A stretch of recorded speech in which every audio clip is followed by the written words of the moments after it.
That's it. Hi, I'm John Solari, Method Actor Speaks. And today we have a return. This is the Italian hour, I really believe. We have 3 Italians here. 1 you can't see and 2 in front of us. And I'll start with Dana to introduce yourself and tell us. Hi, I'm Dina Morrone. And I'm Anthony Gruppuso.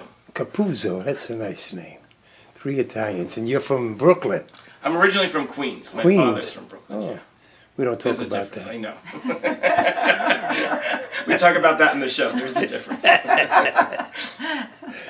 Dina, tell me a little bit about you. Well, I was born in Canada, but my parents are Calabrese. They're from southern Italy.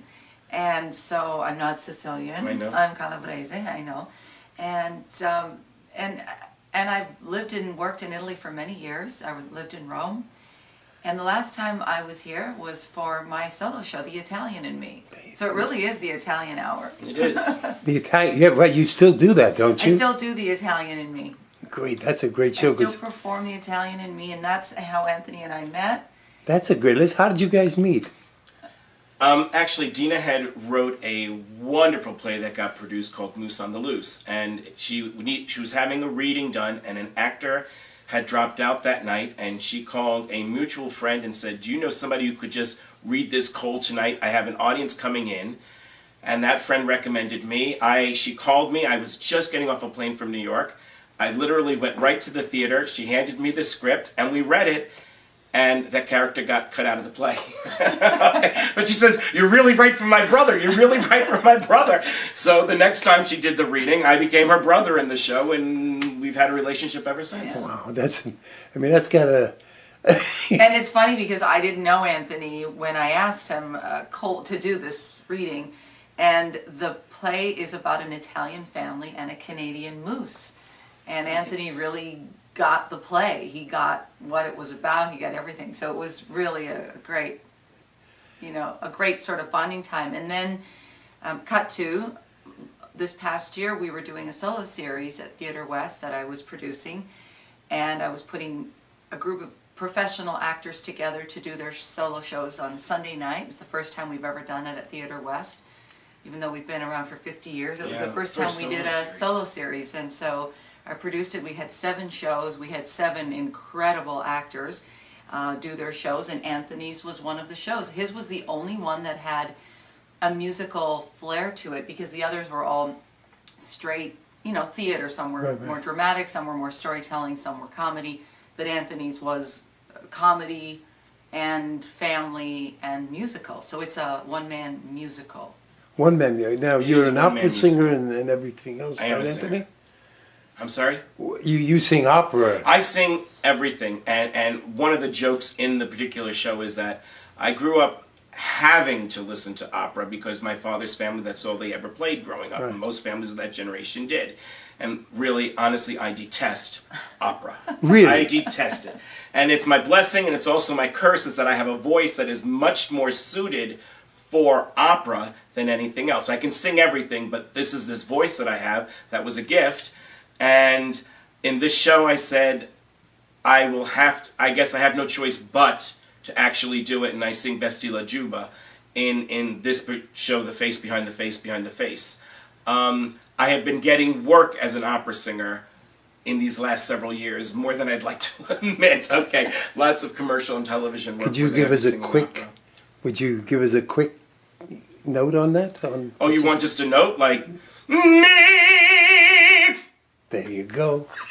Okay? You never know what's going to come out. Never know. But it's Italian. It's funny, Anthony said the thing about detesting opera. I grew up having to listen to it as well, in our household. And my father used to say, you guys don't know anything.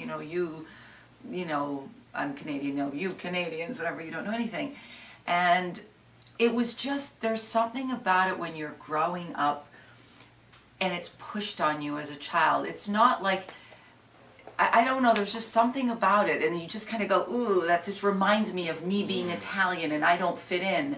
And so then when I got older, I started really appreciating it, and I really started enjoying it, and I like when people sing it, and I go to the opera and stuff. But it is something about growing up. It is. Forced it upon you. I don't know. And I think all kids want to be different than their parents. And so the music that we want to listen to, shut that music off, that's garbage, how can you listen to that? I find myself doing with my kids now, because honestly, I can't stand rap. And so, it's just a different thing, I mean, I like my music, my parents like their music, my kids like their music. But it was, we were the only house that you could walk by and you hear the Zarias coming out from all the windows on the street, and it sort of was embarrassing, I guess, as a child. You're different, we're different. Did you really feel embarrassed as a child? That's interesting. I don't know that I felt well, yes, because when I was 12, my family moved to Lakeland, Florida. Okay? And my junior high was known as Redneck Tech Junior, because the high school was Redneck Tech.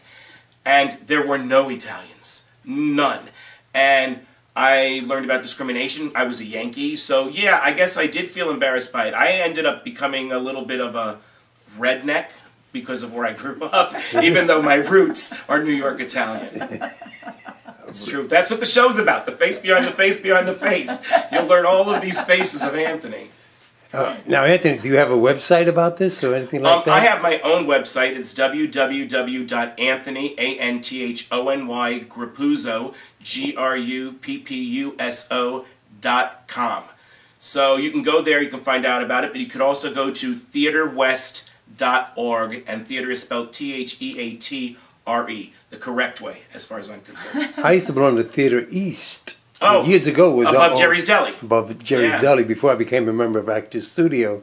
I was the artistic director for the Donald O'Connor Theater, which was next to Theater East above Jerry's Deli back in the 80s. Yeah. Wow. And there was some good stuff there. I miss the theater. Now, do you enjoy theater more than you do? I love theater. I love theater. When I lived in Italy, I worked in television. I was a TV host. I was an actress, did commercials. But I started out in theater before I got into any of this. From the time I was very young, I was always involved in theater.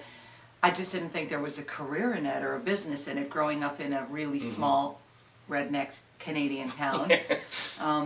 Theater just wasn't something that Italian immigrants' children did. I couldn't even explain it to my parents.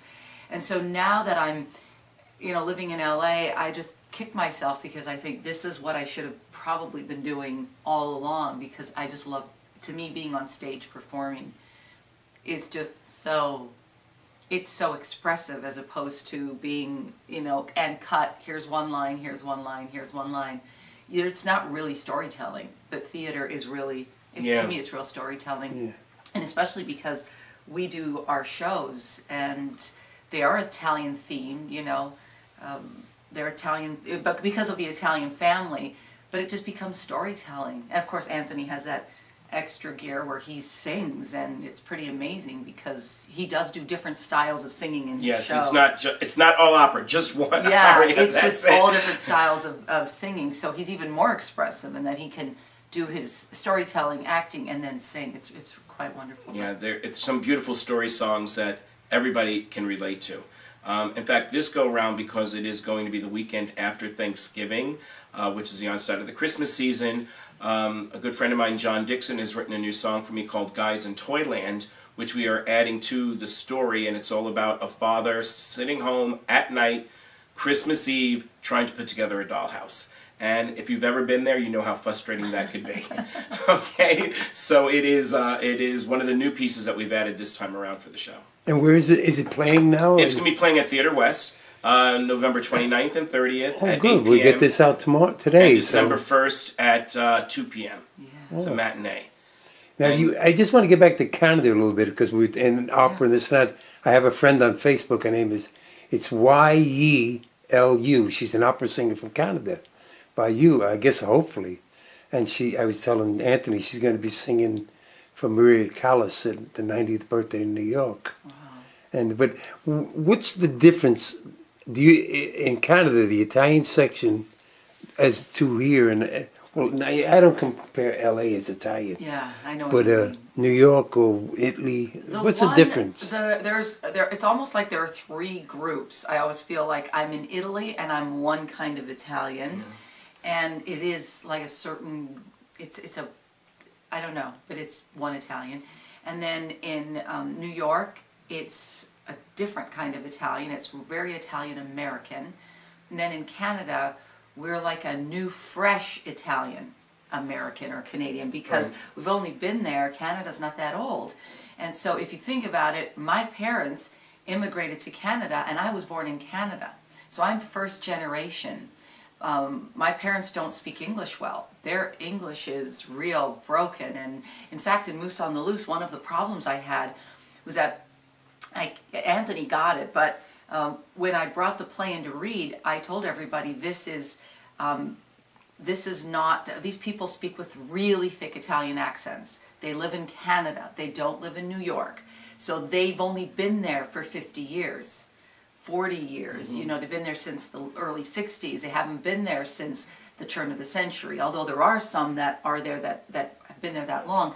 But even still, the kids speak to their parents in broken English and in Italian, and you know, it's not, so it was very hard for me to cast, because when I cast the play, I was looking for, you know, the people to play the roles, and I kept saying, this is not New York Italian. This is not New York Italian. It was very hard for me to get that through to people, because they'd come in and they'd go, you know, Robert De Niro, he's my favorite. You know, I want to be De Niro, and I'm like, that's not the characters. Right. In my I call it neighborhood Italian. I mean, you're a neighborhood guy. That is what the New York Italian is. It's that neighborhood Italian, which is a product of New York. It's a product, and Chicago and Philly. You know, it's a neighborhood. It's the neighborhood. You know, it's not what an Italian immigrant is in, you know, Canada or even in other parts of the country if you've never grown up in the neighborhood. You know, there's a big difference in the flavor. Italian immigrants are from A View from the Bridge.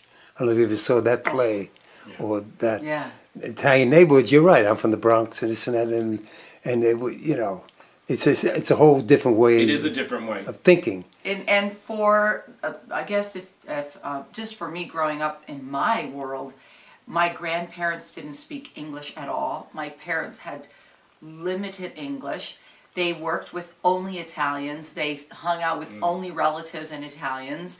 We went to the Italian Mass.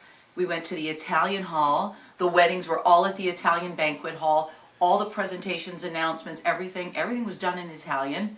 We had to take Italian studies. All my friends at school were Italian. If I hung out with someone who was not Italian, people would be suspicious of why I had this friend who was not Italian. It was very crazy. Yeah. And so I grew up, that was my world. So for me, there's a big difference. Now, the next generation, so my, you know, the children that are there now, like my sister's kids, by the time their kids are older, or even, you know, when they're older, it's not going to be like that anymore, because that generation will have died off. And I think it will be much more like the New York Italians that have been there since the turn of the century. Let me ask you, do you call it sauce or gravy? I call it sauce. Oh. I call it sauce. Yeah, I call it sauce. I call it gravy. Okay. Yeah, but where did you grow up? New York. Yeah, but in your neighborhood they called it gravy, right? Because I always said there's three things in life. There's family, making love, and the smell of Italian gravy on a Sunday morning. And you know, even that's something that's gone the way of the world. It's gone, it has. I know. You know? Yes. I mean, I today when my wife is cooking it, you know, outside and I can smell it. She cooks it and you don't cook it? No, my wife's a full-blooded Sicilian like me. Only she's from Chicago, but they're dangerous. My wife's a wonderful cook. Look at me. But they're dangerous. His wife is so Italian, and she's from Chicago. Yeah. Oh yeah, she's a Chicago neighborhood. And an amazing cook. Like, I mean, not to give her a plug, but Doreen. No, Doreen's a good cook. Okay, no, everybody knows it. I was going to make some chicken parmesan, but no. No. I made the chicken. I got the chicken now. She's really an amazing. No, we never grew up with it being gravy, but it was always sauce.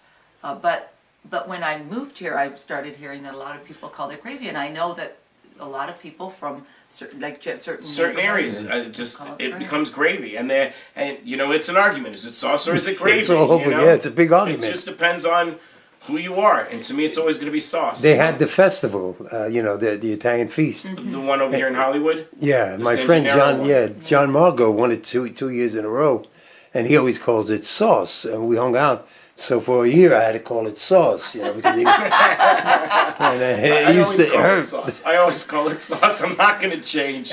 You Well, know? I always look at it this way. In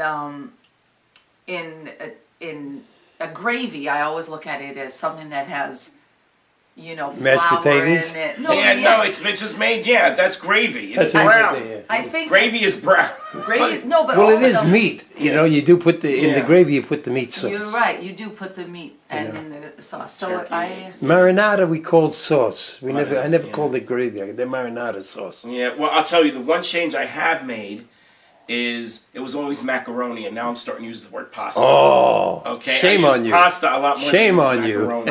But where did because Everything is macaroni. But you know what It is? was. Everything is macaroni. But in Italian, when my mother makes pasta, she says there's a certain kind of pasta. She says in dialect, says we're going to make macaroni. Yeah.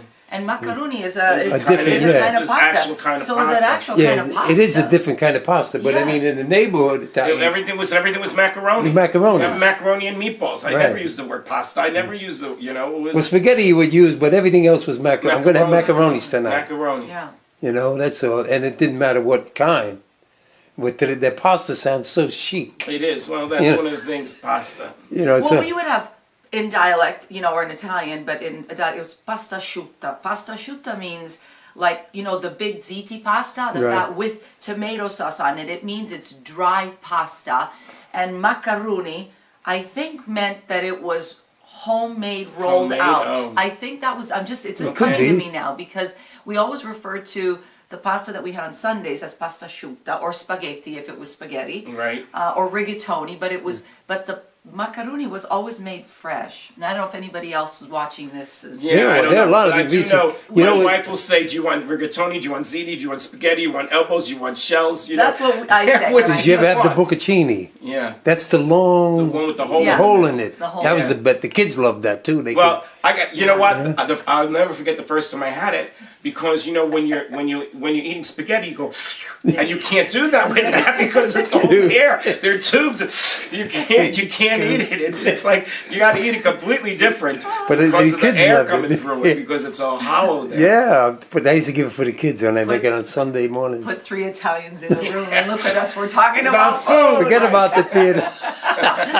Well, it's. I always think that when we're doing these Italian shows or Italian one-person shows, we always have to have food or something. We do. We have to- My wife, she's already talking about it. Okay, we have Thanksgiving. Are we having everybody over? I says, I don't know. She says, but then I got to cook. I'm going to cook for your show because I want to have stuff out for everybody that comes because, I know Yeah. people that are going to be there and I want to have something after the show. And what wine should we get? And should I do this and should I do that? And I'm like, it's 2 weeks away. She says, but if I'm cooking for Thanksgiving, I got to prepare. And I'm like, okay. She's amazing because after the show, when we did the Sunday solo series after Anthony's show, she had wonderful Italian pastries and it was just like people She made came- everything. It wasn't Yeah. like She's- coming to a show. It was like really being at an event. Events. So you're fed. Yes. It's very Italian. You're in this world, and it's And the show itself is relatable no matter what nationality or ethnic background Oh, you yeah. come from. Because I deal with things such as family, fatherhood, career, disappointments, growing up in a completely different environment than what you're used to and how you have to grow as a person in order to fit in, and making your way in life, And everybody can relate to all of it. I was talking to a friend, he says, your auditions, he says, those are my job interviews. He says, I know exactly what you went through. He says, and you think you're there and you got it and then it doesn't happen. He says, and we've been there. He said, we just related to you because you are us. You're every man. And although this has an Italian flavor, because that is what I know, I think that everybody relates to it. And then again, everybody wants to be Italian. I guess that's very true. not They at won't one. admit it. Not at one point. Not at one point. There was a I'm time. sure you grew up in neighborhoods where people didn't want to be Italian. Well, that's funny. it's funny that we're speaking of Italian. Are you friends with my friend Lydia Vitali from? Lydia is. I know Lydia. I only got a chance to meet. I like the way Lydia. you say her name. Say her name again. Lydia Vitale. She says I it only- correctly. I only got a chance to meet Lydia at like a function here, and it was a mutual friend's birthday party. And then I saw her at the Italian Cultural Institute. Oh, you after did see the that. play. And I never got a chance to see the play. I know the Anna Magnani play that she does. She's yes, I so know you're talking about. she's wonderful, and I think she's back in Italy. She's in Rome. She's from Rome. She's doing it all over Rome now. Yeah.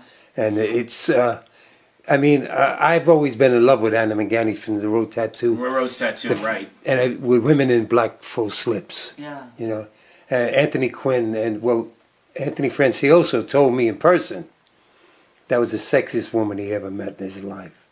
And, you know, and Anthony's been around a few women. Yeah, I'm sure. Yeah. Yeah. Actually, both Anthony Quinn Yeah. said it too. And she had that raw, and Lydia Yeah. does it so. I've never seen anybody do it better. She's just brilliant. And she was here. I brought her to the Actors Studio. And then she did it in Little Italy in Cleveland. I got her to do it Yeah. there. Then she did it in the Italian neighborhoods, Arthur Avenue.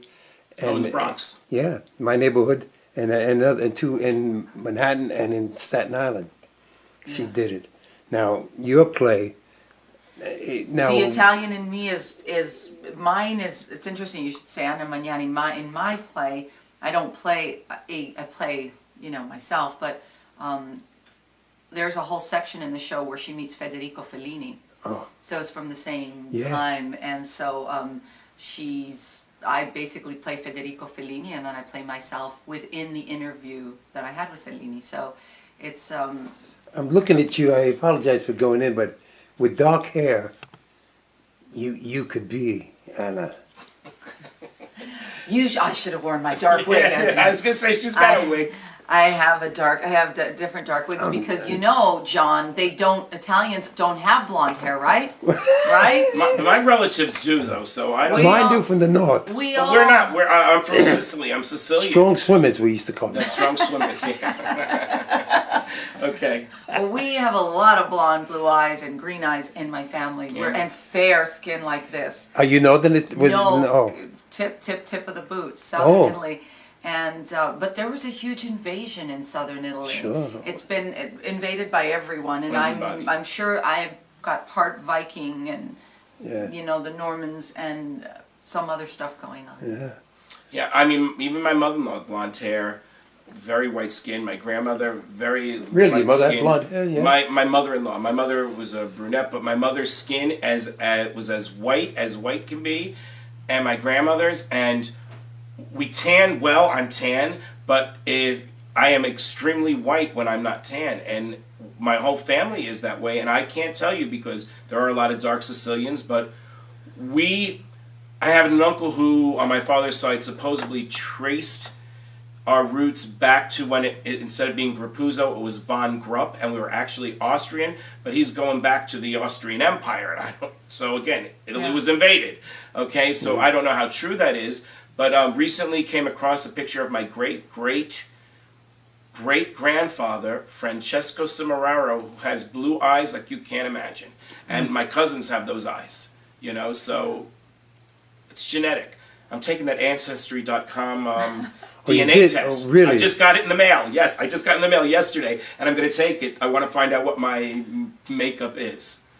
I just did that at the Paleo Institute in Canada. I did the swab. That's it, the swab. I'm not sure if it's the same thing or how far back they go, but this is like, my family on both sides, my mother and father, go back to like certain parts of Africa. Like one is like one part and one is it's very That's different. what this thing is. And then it shows where they went from to, and then it shows the different places that they ended up. And it was crazy because with my father's side, it's 5 very distinct places. And I don't think that any of the 5 were Italy. I think it was like Crete, Germany, Great Britain, Spain, and maybe Italian was like the last one. Yeah, that's what this thing does. It tells you were 10% from this area, 20% from this area. It breaks up your genetic makeup from what parts of the world your history lineage goes back, and they're going back, I guess, to the beginning of time. They are. Yeah. Really. It's really fascinating what they can find out today. We're going to be running out of time soon, and I want to do part 2, and I want to talk about how you guys became actors and how you really got into a lot of that. And we could talk a little bit about what you have a website, don't you? I have a website. It's www. You don't need to put the W anymore. Okay. Nobody has to do Yeah, that. I still type it in. I still type it I'm in. old Yeah. fashioned. And then, well, it's Dina Morrone, DinaMorrone.com. And what about phone numbers? You guys give out phone numbers or anything further? I can give you my Okay. agent's number, but she's she's not going to be happy with that. Really? Because you could if you wanted. No. How I'm about, just- I don't remember the number of the theater, but we could give Theater West number. I can look that up, and for I'll put box it on office. the. I'll put Yeah, it for on the the. I box do office. have it in No, my don't worry. phone. Don't worry about it. Find I'll look it up and Okay. do that. Okay. So we'll do that. Theater West box office number. Because you can get any information about the show on the website, Theater West's website. And you can contact us through Theater West as well. You can leave, there's a personal information number that you can put just to leave a general message for anybody. So once again, the name of the show and when it's running. My show's called The Face Behind the Face Behind the Face. It's running November 29th and 30th at 8 p.m. and Sunday, December 1st at 2 p.m. at Theater West, 3333 Cahuenga Boulevard, Los Angeles. So it's right over there near Universal City. And right. And do you have any plays going right now? No, I don't have the She's plan. working hard for I'm me. working She's with my Anthony producer, and boy, producing. Oh, you're does... producing. Yeah, Oh, it. she is Yeah. producing this one. How did you yes. come up with that name? The Face Behind the Face Behind Yeah. the Face? Yeah. A song called Self-Portrait was my inspiration, and there's a line, there's a line in it, see me falling into place, see the face behind the face behind the face. And I said, that's me, the face behind the face behind the face. Okay, it's me, I'm a father, I'm a son, I'm Italian, Sicilian. Like I said, there's a difference, don't ask, I've been with my whole life, but there is a difference. I'm the actor, I'm a parent, I'm all these things, so I have all of these different faces. But they are all behind this one face.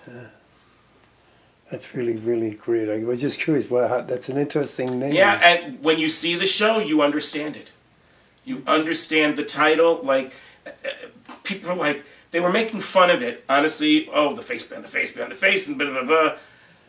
And they saw the show, and they said, it's the face behind the face behind the face. It's like, it just clicks in. Yeah. It just clicks in once you see the show that is what the show is about. And on closing night, does your bride cook? For the cast I'm party? sure she will have something at every performance. She's going to have something at every performance. Every performance there'll be something. And that's worth going for. Yeah. Yeah. I know last time she dipped over 100 strawberries. I remember her saying she dipped Yes, over 100 she strawberries. did the strawberries, but she Yes. did all these Italian cookies All the that cookies I couldn't, and, things my grandmother used to make. She tried to make stuff for everything. Exactly. They're Traditional. very traditional stuff. It's worth it. Just That's why I said it'd be worth it just to go get the. It is afterwards. People enjoyed it, and it became, like you said, an event. It became like the family around the table. Yes. Everybody talking to everybody yelling and trying to top the next person, everybody being heard, everybody having a good time. It became like a family reunion almost with people. And again, I didn't know most of the people that were there. Oh, great. All right, with that, we're going to go to part 2.